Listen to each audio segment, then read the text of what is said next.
Well, good evening, good morning, good afternoon, good ever what time of day it happens to be that you are listening to the Tattoo Teacher podcast. On today's episode, I have Steve Diasio. Now, Steve is, as it says on the little title underneath, the founder of SCI. But Steve, what is SCI? It is the School of Creativity and Innovation.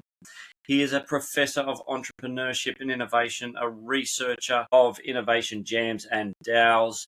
He's done TEDx. He's a host of the Open Educator community and podcast. You do a lot, Steve. Thank you and welcome to the Tattoo Teacher podcast. Philip, it's a pleasure to be here. Thanks for having me. I'm excited. Now, it sounds like you are a busy guy. Busy doing things that I love. Hey, then, as they say, is it a day, are you working? I think so, even if we do love it, because I come home dog tired all the time. So what is the School of Innovation? The School of Creativity and Innovation is a platform for several types of trainings for learning and development. And I focus using the tools of design, creativity, theater, such as improv, to create immersive experiences and recreate the educational landscape. I've been in higher ed for many years, and the university and learning and the technology obviously is changing, and creating those immersive experiences to build character, to build creative problem solving, to build a bigger, better version of ourselves. So the School of Creativity and Innovation was founded out of this need and this constant call for more tools, more experiences, using and learning through our senses in a way that's transformative. I remember what it was like for me to learn and get educated in Europe, in the US, and other parts of the world from leading researchers, innovators, and professors. And when I came to the US, I started implementing that in the classroom and then building the School of Creativity and Innovation. That's an amazing thing to do. I love that you encompass not just a single part of creativity, or it's creativity can only be this. You're looking at drama, you're looking at improv, you're looking at creative thinking, you look at immersive experiences that drive creativity. So in all of that, you started to talk about your experiences in education yourself in around the world. But is that the why behind it? It's because you had all these experiences through various educators and teachers and trainers and the like, and you wanted to give others that opportunity? That was certainly one of the motivation. The other is because I've been primarily housed and working in business schools. What I was seeing was kind of the stripping out of the human, stripping out of the things that make us unique, the things that empower us, or what I frame around the power skills. And students, professionals are hungry. And I know from your podcast, you guys have been dissecting this impact of AI and the growing technology in our worlds and in education.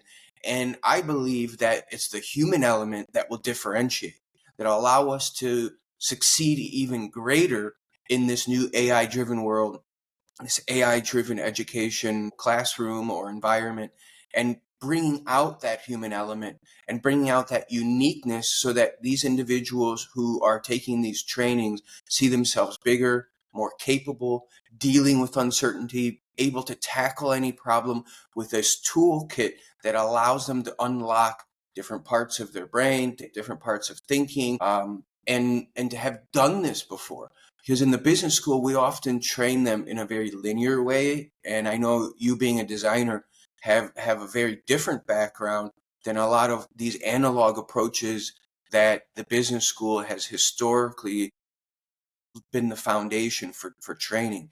So this has been part of the motivation. In addition to creating this immersive experience, many of us remember being PowerPoint to death, or being placed in a room that we call a classroom, but looks more like an insane asylum or a prison.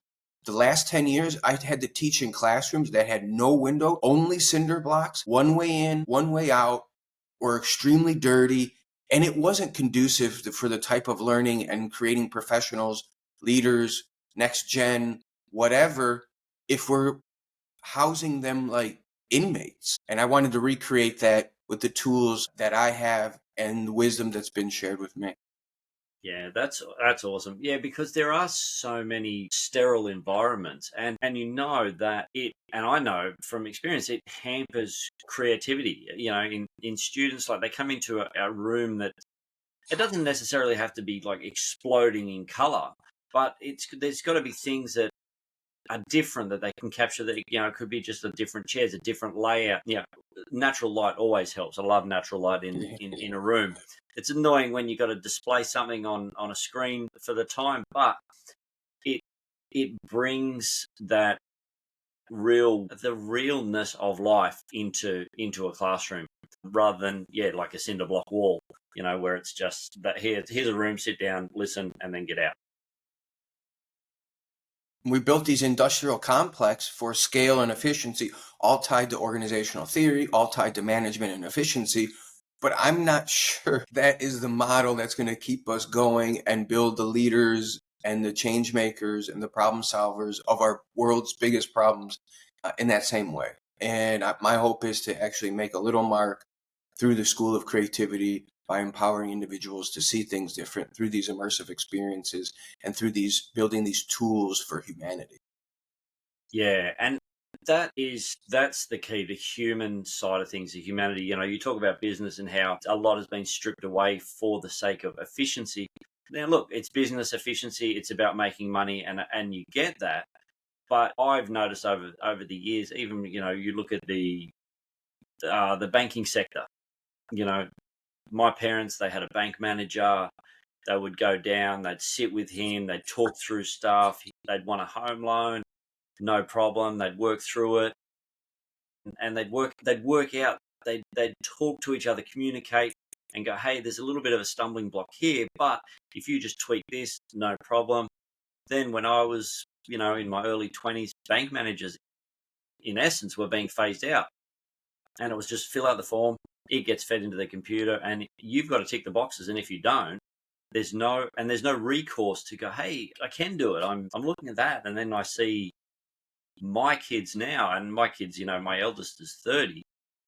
I don't know what it's like in Tampa, but rent for young people is virtually impossible. It's trying to find a place, but then they can afford it, but the rent, like, they're paying rent, but it's so high, but yet they can't get a mortgage that would actually be less than the rent they're paying, or because when they put their application in, sorry, you don't meet the criteria of our business efficiency model. I'm seeing some of that here. Students cannot afford to not to work, basically. So they're expected to take full classes, to finish their degree, to learn. But because things are so expensive, they have to work part-time or more than part-time or full-time. And many of them are non-traditional. So they need to be entrepreneurial. They need to be innovative. They need to be juggling all these balls in the air. And the example that you gave is a perfect example where they're in this kind of paradox where they're not making enough money maybe right now to uh, qualify in this efficiency model, but at the same time they're kind of in limbo in how they're learning, how they're building financial wealth, how they are strapped for their kind of quality of life. Yeah, it's crazy, and I think with what you're doing at your school, of, you know, having that creativity and innovation tied together, and, you know, as soon as you have creativity and innovation, immediately it lends itself to entrepreneurship.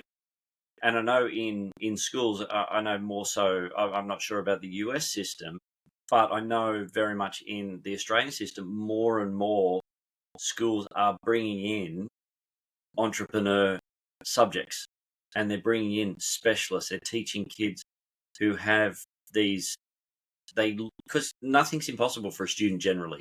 It's like, hey, let's do this, and they crack on. And, you know, I've got students who have hobbies, and then they've turned those hobbies into businesses, and then all of a sudden they've got a passive income coming in, and then they go, hey, if I've done that, then I've got money, and then, oh, what about this idea? And then they move into that, and because it's a self feeding machine for them, but they're having fun with it, and it doesn't seem to be a burden because they're just going, "Hey, I'm just having joy here." Yeah, let me unpack that of what I'm seeing here in the US. The leading schools are focusing on two aspects of entrepreneurship.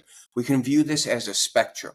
On one side, we have a very traditional view of the entrepreneur, the one who might get a small business loan, open a pizza shop, a coffee shop, these types of businesses that we might go down the street and Main Street and see. Then on that spectrum, on the other side, what I'm framing is innovation or this corporate innovation. And if we hold up any single device or any type of product that we've had, I would frame that around it's been designed, created, and the entrepreneurial activity within a firm, small, medium, or large. And all along that spectrum, and they're not mutually exclusive. So there's a lot of myths out there. And still there's a lot of discussions that are kind of keeping them separate and doesn't see the whole picture. Because the person on the left or who starts the business often is the same person who's worked for a firm creating products and services, efficiency, problem solving, and identified a gap and has now gone back to being an entrepreneur, gone to be an entrepreneur because they've learned, gained some financial stability, identified some of the work, identified the opportunities, which are all part of the entrepreneurial process. In addition to that, there's a whole wide group of spectrum of careers, right? You can, of course, start your own business, but at the same time, you can go work for a firm and develop new products and services. And you're very familiar as a designer doing that. So that's part of the conversation. And when you tie it to what the Gen Z and the younger generations are doing, you're spot on, Philip. Can't afford not to be entrepreneurial. They're already doing that by commercializing their TikTok, their social media, drop shipping. They're creative with their design, their videography, their photography, all these different things just to make sure that they have a minimum quality of life. So it's embedded in them.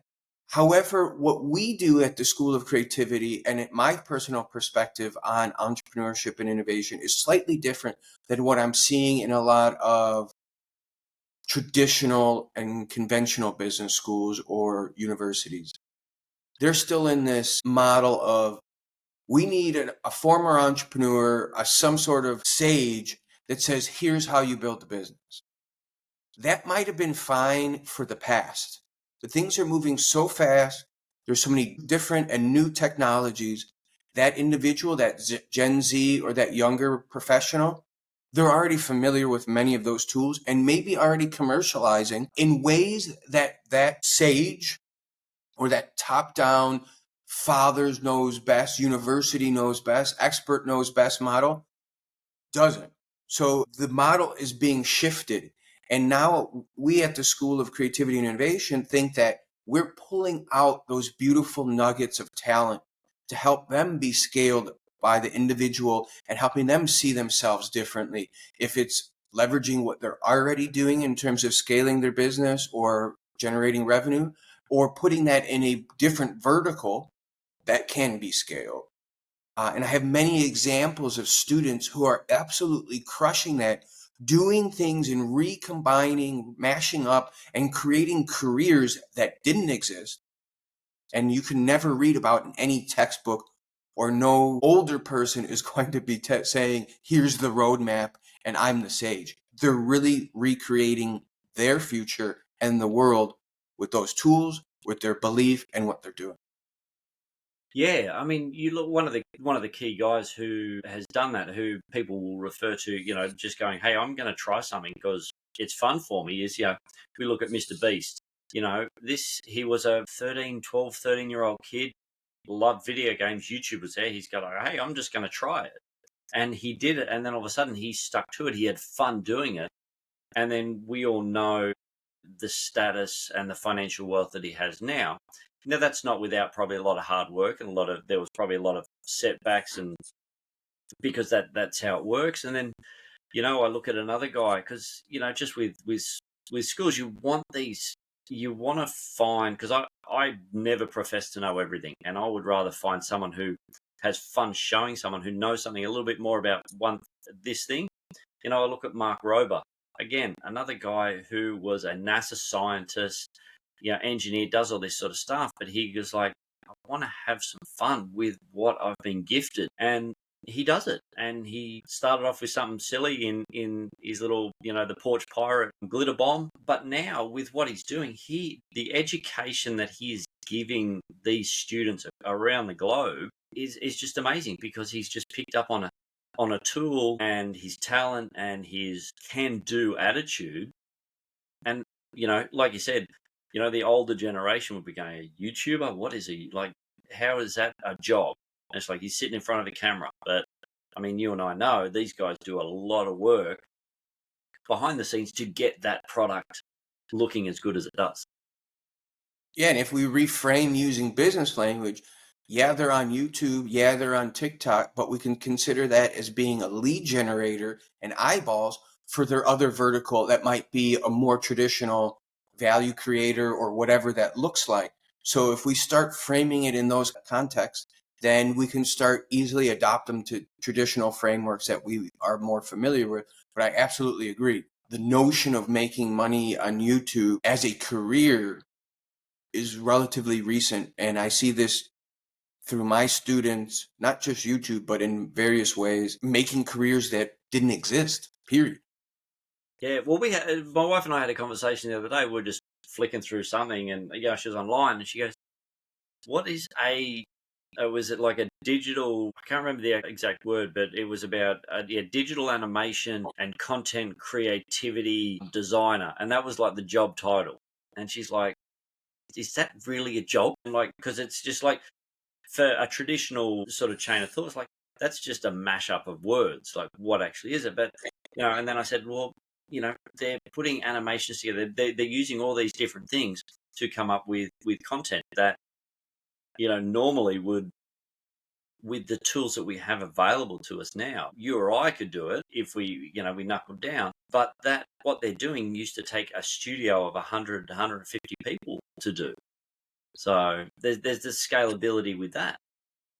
And it's almost like they're architecting value through these new tools, where in the consulting world, they might use the concept of a solutions architect or an enterprise architect.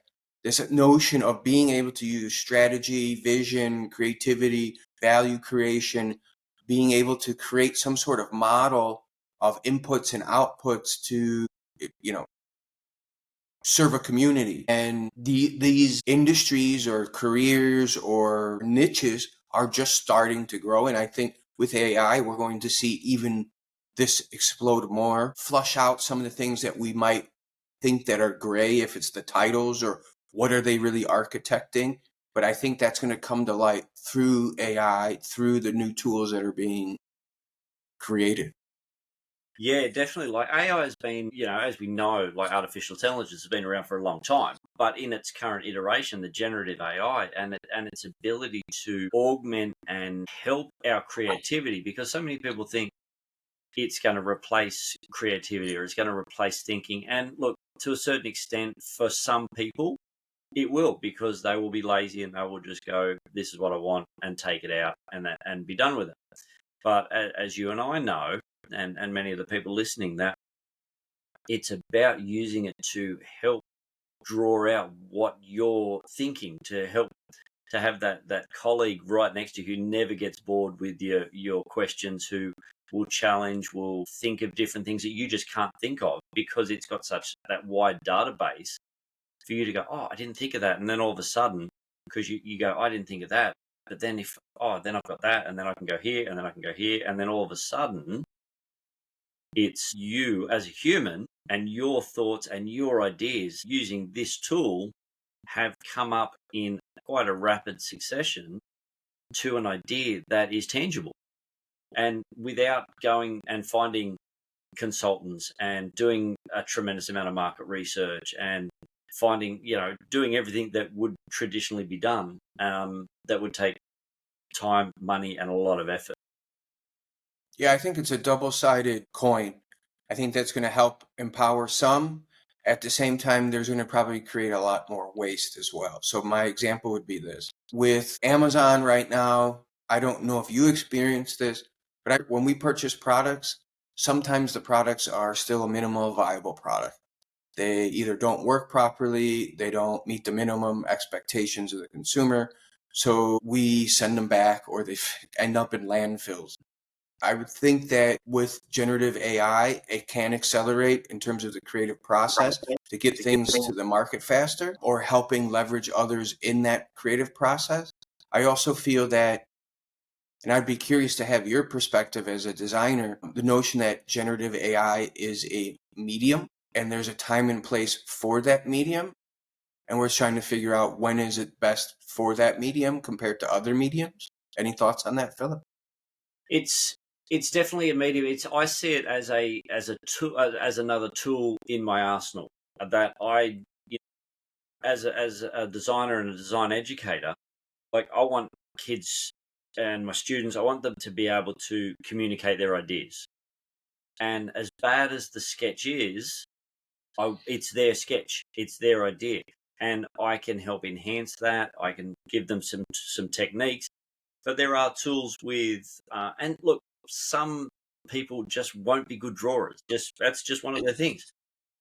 I know how to drive a car. I'm never going to be an F1 driver. And some students, they can communicate in a way that is successful, but then there are other designers who they can just pick up a pencil and just communicate in the most effective and beautiful way. But then there are now tools with artificial intelligence that these guys can either take a photo or scan their image, and then they can put in a little prompt to fully explain what they want, and then it brings their drawing to life. So it holds true to the humanness of the creativity and their idea, but it's using a tool like we'd use a set square, or, a drawing board back when I was learning how to draw. I couldn't draw a straight line, but we use a ruler to draw a straight line. So what's the difference between taking a photo and getting a computer to enhance your idea to make it more effective? So Great definitely, examples. and it's a definite time and place. I use it regularly, but I don't use it for every single thought process. I'll use it to enhance my writing. I'll type up I have to draft a letter, so I type up the way I speak, and then I'll stick it in there. Can you make sure my spelling and my grammar is correct? Make sure it's in Australian, standard. Put it in a friendly and courteous tone, because sometimes I can just be like punching out words, and it doesn't read that well to the audience. So I want it to be better. And I'm not a writer by any stretch of the imagination, but this tool can help me take my thoughts and communicate in a more effective way, so that the human on the other side, their world or their life or their situation is enhanced. One thing that we've been complementing in the School of Creativity with these tools of AI is those human elements. So that's why we're introducing theater, improv, creative problem solving, building with presence, public speaking. Even if we have tools like AI that can build and even speak for us, being able to understand what we need to tell it to do that goes so much further in making it relatable, persuadable, influencing, what I frame around the power skills, which I think are deeply human. That connection, that me looking at you, you looking at me, we're mirroring each other, we're building our common neural networks and other things as we tell our stories, and we have that bond as humans that we couldn't have with maybe, I don't know if we can have it with an avatar. I haven't seen any study with that yet, but those human elements, I think, are going to be deeply important, like you said, in the process, and whatever process you're using. Yeah. And I think that's what it comes down, because so many people are worried about, like the Skynet, a very dystopic future. And look, could it happen? I mean, I remember years and years ago, there was a little journal article, and I think it was Isaac Asimov, and he said, if man can think it and write it down, then man can make it happen. And so, there's so many dystopic things, and there's a lot of discourse about the dangers of generative artificial intelligence. And look, I fully understand that, and I can see that there will be bad actors who will do the wrong thing with it. But I have a very optimistic viewpoint of human society in general. Yes, there's wars and there's strife and there's grief and there's corruption, but I think in general humans are pretty nice people and they will look after each other. And I don't think it will get to that point where humans will allow chaos to reign uncontrolled, because I think we have an innate sense of connectivity to each other that, we look at stuff that's produced with AI, and it's getting better and it looks amazing, but it doesn't have, and what I've said it a number of times to others, it doesn't have that perfect imperfectness to it. There's something about human connection and, like, an actor on the screen. Like, when it's a human and when it's an AI. They look very similar, but there's something that our brains pick up, and that they go, yeah, I can connect to that. I can't connect to that. I agree. I don't know what evidence suggests that we're able to tell that visually, but I think there's going to be something innate in us that will help us identify some of that. There was a recent study that was published just a few days ago about Harvard.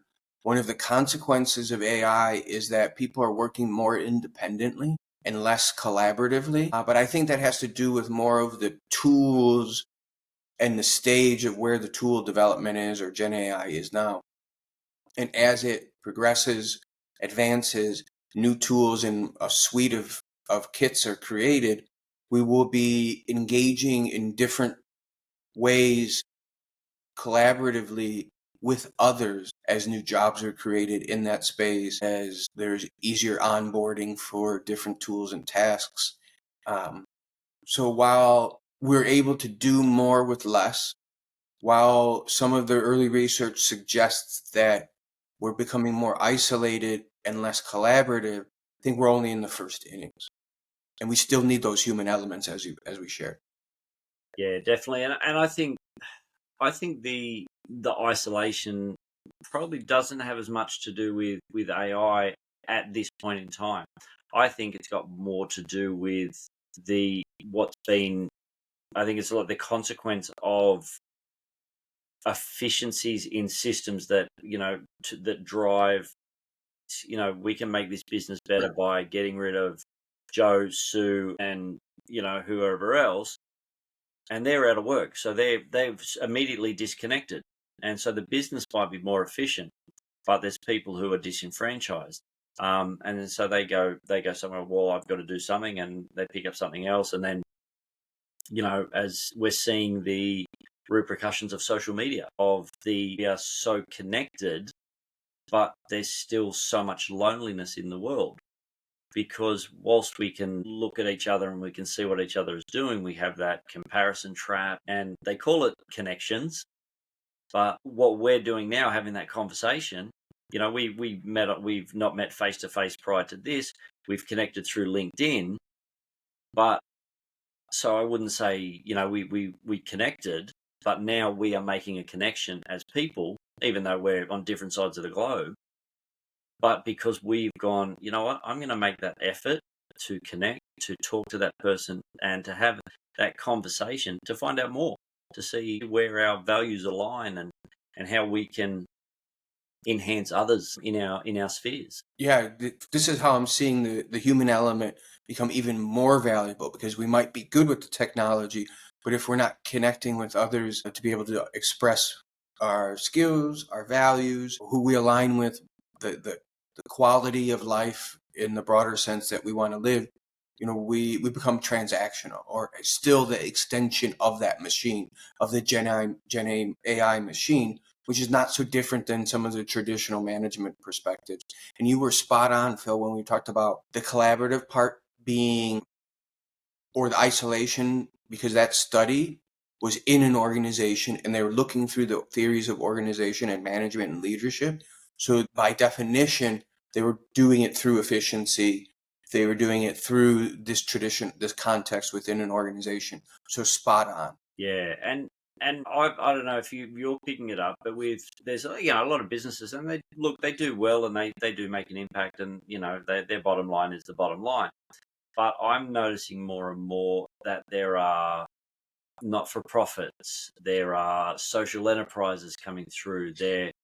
It's not just Starbucks or whatever the coffee shop is popping up on every corner. It's mum and pop stores, or the young kid who's coming out of college who goes, you know what, I really enjoyed college, but I really love talking to people. I really love making coffee, and I like making that connection. So you know what? I'm not going to get $100,000 in debt. I'm going to go $30,000, get a coffee shop, and I'm going to have these connections, and I'm going to be able to pay my loans back, and I'm going to have fun doing it. And then maybe I'll go back and get a college degree if I need it. Yeah, I see that here as well. People are following their passions. They see that their parents, I see this firsthand with my students. Many of them will say, I want to be an entrepreneur. I want to create my own life and my career and trajectory, because their parents said, don't work for someone. They're not helpful. They're not supportive. You might get a paycheck. But many of them, I'm in Florida, we have a lot of older people. So therefore we have a huge healthcare system, and therefore we have a lot of nurses. So when the kids and students and professionals come to me and said, my mom came home last night extremely burnt out, sad, crying from all the stress that she deals with in the hospital, she says, do your own thing. Because sometimes within the organization, it might not be the best path for everyone. So people are turning to these alternative, or I wouldn't even frame it as alternative, other options to create their non-for-profit, ways to get back to the community, to engage in different ways, using the skill sets they have and are deeply needed. I have students who've created 21-gram pizza, passionate about pizza, does very well. People who did bars, restaurants, coffee shops, that's needed for us to, one, kind of function, and these are what customers want, but two, it helps kind of perpetuate that humanism because of what it means in our society and what it means for us individually. Yeah, and I think what so many things are coming back to, and like, like you were saying with those parents, like go and do your own thing, don't rely on someone else. And I think it's because that's sort of, I guess, that generation was you get a job, you get your college degree, you get a job, or you get your trade qualification, and you go and work for the big firm or whatever it is, and you're stuck with that for 50 years. You get your gold watch, and then you retire somewhere. Whereas they're going, don't get caught in the trap. You know, each thing is important, and it's done me well. Like I love watching different shows on Discovery and stuff like that. And Mike Rowe is one of those guys who and he Dirty Jobs was I love that show, but and it was about a guy who's just going, hey, this country functions because of these people. If we didn't have these people, man, we'd be in a state. And he's got his foundation now, and where he's getting these young men and women to join the trades and do these hard-working jobs. But he goes, because college is not for everyone. I went to college, and it served me well, and I've done this, but it's now given me the opportunity to help these young men and women of the US, for example, to help strengthen that culture and to build community and to be the local plumber or be the local electrician or whatever it is, and help out those who can't do it themselves. And it's manifesting in many different ways. So I'll give two examples. It doesn't necessarily need to be a tradesperson, right? People can create non-for-profits or B Corps in various ways. If it's grief counseling, everyone's going through a lot of stuff. Is there different ways and outlets for people to engage in a community to help support them in whatever time, place, or situation that they're in? There's business models around that. I have a student, for instance, who grew up making music. And during COVID, she goes by Sacred Snow. She's a mix between Lady Gaga meets Florida, young person angst, and sustainability. And in my classes, she was always crushing it around whatever entrepreneurial and innovative projects that we were working on. However, when COVID hit, she started DJing across the nation, creating merch, music videos, music, and signed with a record label. And so then she goes, well, this was always my creative outlet, and I'm kind of getting burnt out. How do I use this as a lead generator and now as a one-day wellness festival focused on young people around sustainability, sobriety, wellness? So it's yoga, cacao, meditation in the morning, art all around, and dancing and supportive community in the evening. These are things that older generations didn't talk about as much, or didn't think about creating a festival around, or we're able to actualize that in a way quickly, fast, or by a single individual per se. So these are a couple different examples of how the younger generation are taking these needs that their generation or community want and making an impactful moment, time, business out of those needs. And I think they're just as important as the tradespeople.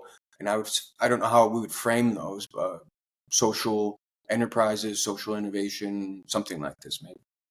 Yeah, and that's the thing. Like, if people are given that freedom to explore their uniqueness and their gifts and their talents, and like DJing and creating wellness felt like the mental health crisis in young people is just phenomenal, and she's tapped into that because she's experienced it. So it's like, hey, I've got an audience, I've got a platform where I can actually do something positive.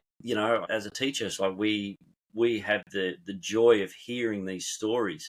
I've got one student. I work with students on the autism spectrum. So these guys wouldn't make it in. Well, their parents have chosen to put them in this school because they just were just missing out in mainstream schooling. And this one student came the other day, and he's just like, his mum sent us this email, and then he came in with this little satchel, and it's got a couple of beanies, so knitted woolen hats, and he's come up with his own little logo and sign, and he's just like, "Am I allowed to sell these at school?" And we're going, "Well, you keep making them, we'll talk to the principal, and we'll see what happens, but more than likely." And so, you know, a lot of people would look at him and just go, "Mate, you got no hope. See you later." But he's like, I enjoy doing this. This is an outlet for me, and I can. He goes, people need beanies to get their heads get cold. So let's, So he's done this, and it's just like there's something for it. And where that goes from here, who knows? But And it's not just a beanie anymore. It might be now a lifestyle brand, and they have merch and sponsorship and a wider range of products and services, maybe. And now it's big, now it's a business that can support him or her and whatever their creative, outlets and needs are. For instance, my love, she makes these, and it could be thematic. So it could be your best, baseball team, football team, soccer team, whatever, school spirit. And you wouldn't think about, everyone's got a phone case, or almost everyone's got a phone case, and more people want to personalize them. Now you can create your own phone case, have that experience. It's meaningful. And then I think in the future, these will be activated, that will take in data about how you're feeling, your emotions, other things, or maybe even better buttons than some of the things that we have on our phone. So this will be connected to Internet of Things, other devices, other people, or different ways to engage. yeah, it's amazing how people just find their little thing and they run with it, and it's successful because I think people attach to a passion, and they emotions are contagious, and when someone comes in full of energy and full of life, and they go, hey, I've got this and I've got this and I'm doing this, and it's just like you can't help but sort of get on board with them. One thing I did want to ask you is, like, we've talked a lot about creativity and innovation and design, but I've noticed there's more and more talk now because we've talked about business and efficiency, but we're talking about a lot of connectivity with humans and people following their own path or finding an avenue to help others. Are you finding, or do you teach sort of explicitly with your students the design thinking model? And are you finding that has very much broken into the business world? I mean, Don Norman, I think he came up with it, the design thinking, model, empathize, define, ideate, all that sort of stuff with IDEO design as well, I think it was. Are you finding now that people are going, hey, that's not just for the design world, that's not just for product design. We can attach this to so many systems, processes, and things like that. I've been fortunate enough to have been trained with design thinking in about 2010. And when I moved from Barcelona to Florida, which by definition is isolated, we're a peninsula, and then I'm in the Tampa Bay area in St. Pete, which is a peninsula on a peninsula. So the conversation was very different here than in London, Barcelona, Australia, Chicago, New York. And finding myself in a very traditional business school, there was limited discussions on these topics.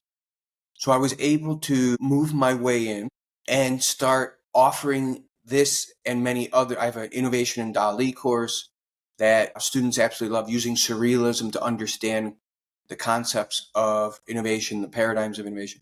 But with design thinking, here's what I found, and I think can add to the conversation. I think you would agree there are different perspectives of design thinking, some from IDEO, some from Google. I'm sure Facebook has their own, and there's many different versions, but they all have their different history. So some are in product design, which has a different language than software development, or maybe wherever other design thinking methodologies have come from. When I was training executives, there was a few things in IDEO's methodology that was missing, that was needed for the communities that I was engaging with, particularly managers in the business world and leaders who are charged with often managing cross-functional teams with people from different backgrounds, different disciplines, and different motivations. So I'll give you an example. So what I had to do was recreate and overlap the design thinking process, and I framed it management design thinking because I was talking to managers and had something that was slightly different up front that I believe was missing in the IDEO's approach, and that was team building and sense making. Because what happens in a lot of organizations is, if I am the marketing department and I'm supposed to do X, Y, and Z, and the finance person's on my team, the accounting person from their department's there, then there's supply chain, and then there might be operations, and then there's whatever. They're all speaking different languages. They all have all different motivations, and they don't have the same viewpoint of what the problem is or why they're even there. So having a team building, sense making up front really helped align them as they started going through the traditional phases of the design thinking process. And then the final phase that I had to add was what I call business design and activation. Because one thing that I found when we see what IDEO is training is, we've come up with a minimal viable product. We have tested it. We got great feedback, and then that's it. Or how do we put it in relation to all of the other competing interests an organization has, such as political? You need capital. You need run roadmap. You need other champions within the organization to build a movement around that.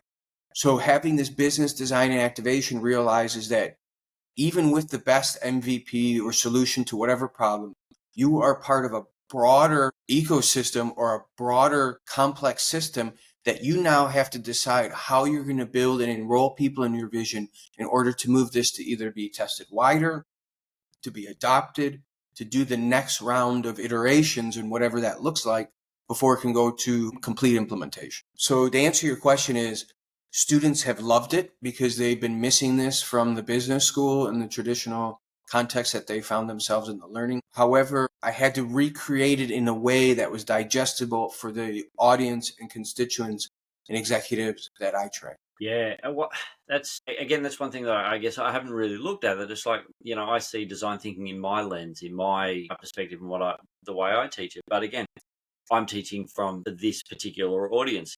You're looking at your audience and where they're going, or where they are and where they're headed, and the things that they need to do. But I think what I really got from that was that the collaboration involved is the key to success. Knowing that, yes, this is the vision of, let's say, the company or the MVP of the idea, but we require someone who's good at logistics. We need someone who's good at finance. We need someone who's good at marketing. How do we bring all those people together to align in that vision for success? and how do we collaborate in a productive way. And I think that hits the nail on the head with the human connection. Regardless of whatever tools we have, if we can't talk, then everything's going to fall apart. And I know you've worked with many professionals. The finance people have their own language. The accounting people have their own language. Designers have their own language. Creatives have their own language. And if we're not on the same page, it doesn't matter how great our methodology is. If we don't even agree what the problem is or the motivation to be there, we're setting ourselves up for failure. And there hasn't been a good job, at least in the traditional university or business sense, of creating that collaborative space. So that's why we use improv. That's why we use creative problem solving. That's why we use tools for humanity to make sure that we're leveling up to be able to communicate and collaborate more effectively in high performing teams to accomplish great things. Yeah. And I think improv is probably one of the best things that you could do to people, because it puts them in a situation of uncomfortability.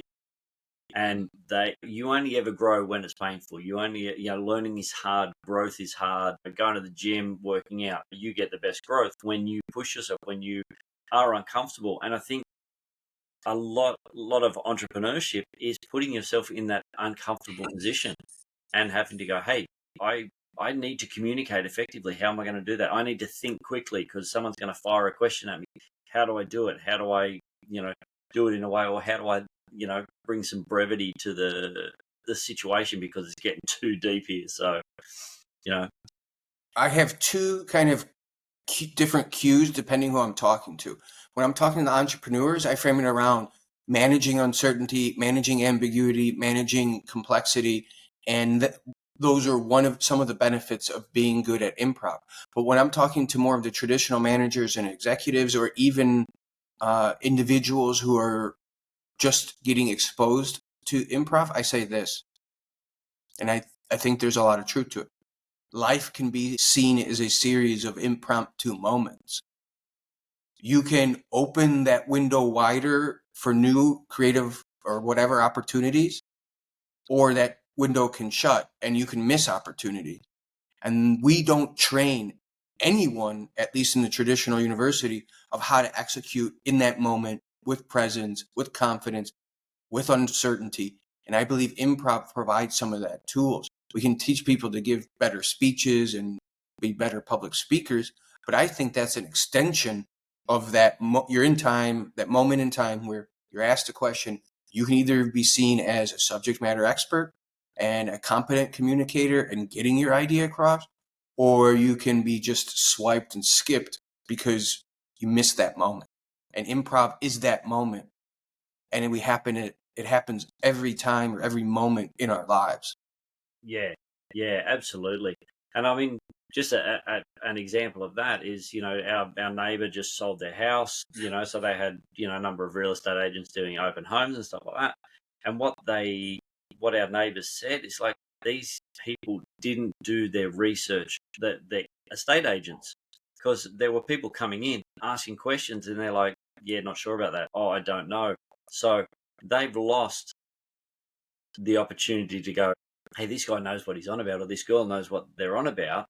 But it's also a lost opportunity, especially we look at revenue for the homeowner, because they're going with someone, and you are someone that's like, yeah, obviously you don't know your stuff, so I'm not going to deal with you anymore. So they've lost that trust in the audience, and that relates when you're selling houses. That relates to dollars in the bank. So it's having that ability to think quickly, and you might still say, hey, look, I don't know what that answer is, but you know what, I'm going to find out and I'm going to get back to you by the end of the day.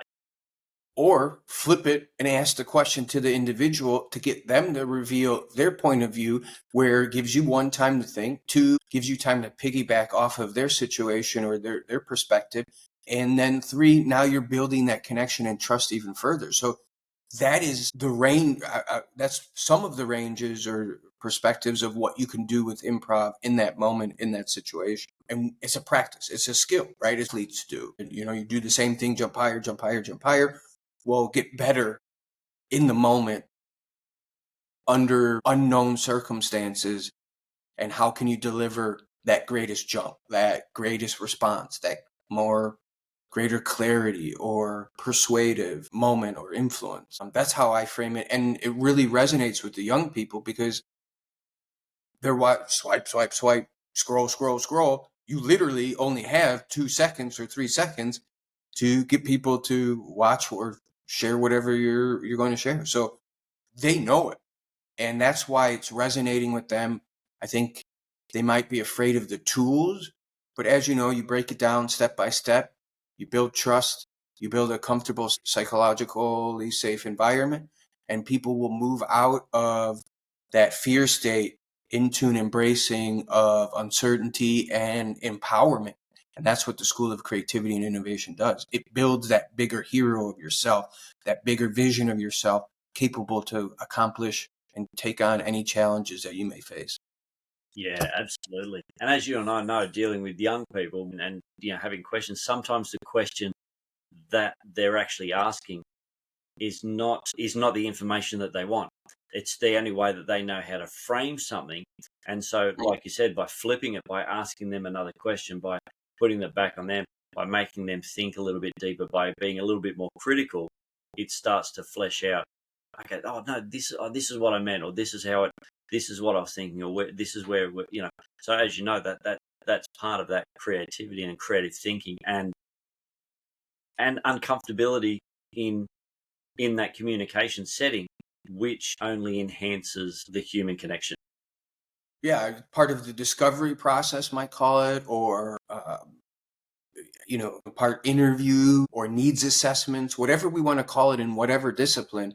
It's building that, and that's part of getting to know the person's challenge, the person's problem, the root cause, or whatever we want to call it. So, absolutely, Steve. Thank you for your time. I value your time, and I know you've probably got a busy day ahead. I'm getting ready to go to bed. It's 10 p.m. My time. It's probably about 7 a.m., 6 a.m. your time. So yeah, you've got a big day ahead, and I appreciate your time. I appreciate you getting up early for me, and what a great conversation. I just love how the center of this whole conversation has been around human connection, and that's what I love about this. Philip, it's an honor to connect with you and your audience. They can reach me anywhere on LinkedIn, stevediasio.com. Check out the School of Creativity and Innovation. And it's been an honor to be here today with you, Philip. Thank you. And I'm glad we made this connection. Yeah, thank you so much. And now, look, it wouldn't be the Tattoo Teacher podcast if I didn't ask you this one last question. Do you have any tattoos? I do not have any tattoos. I tell you what, the scale has tipped to more people who are clean-skinned than not. So, to be fair, I think I would love a tattoo. I just don't know what I want permanently without being able to change it or whatever. So, yeah, I mean, we are a blank canvas. We are. If it's physically on the outside or the inside, and we're building a better version of our creative self, and that's the path that I'm going on.